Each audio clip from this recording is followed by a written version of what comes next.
BRS ఎప్పటికీ బీజేపీకి B team కాదని మాజీ మంత్రి బీఆర్ఎస్ వర్కింగ్ ప్రెసిడెంట్ కేటీఆర్ స్పష్టం చేశారు.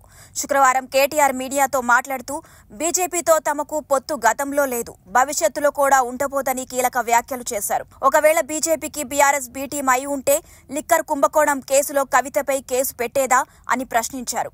లిక్కర్ కేసులో కవిత అరెస్ట్ కాకపోవడానికి కారణం తనకు ఆ కేసుతో సంబంధం లేకపోవడమే. బీజేపీతో ఉన్న సంబంధం ఎట్టి పరిస్థితుల్లో కాదని స్పష్టం చేశారు. ముఖ్యంగా సుప్రీంకోర్టు జోక్యం వల్లే కవిత అరెస్ట్ కాలేదని చెప్పారు.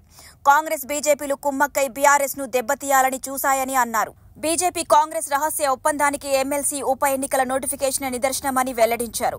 కేంద్ర హోంశాఖ మంత్రి అమిత్ షాను సీఎం రేవంత్ రెడ్డి కలవగానే ఎమ్మెల్సీ ఉప ఎన్నికల పద్ధతి మారిందని ఎద్దేవా చేశారు. 2 ఎమ్మెల్సీ స్థానాలకు వేరువేరుగా పోలింగ్ జరిగేలా నోటిఫికేషన్ ఇచ్చారని అన్నారు.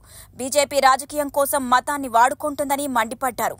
తాము కూడా యాదాద్రి అక్షింతలు రాష్ట్ర వ్యాప్తంగా పంచి ఉంటే గెలిచేవాళ్లమని కీలక వ్యాఖ్యలు చేశారు.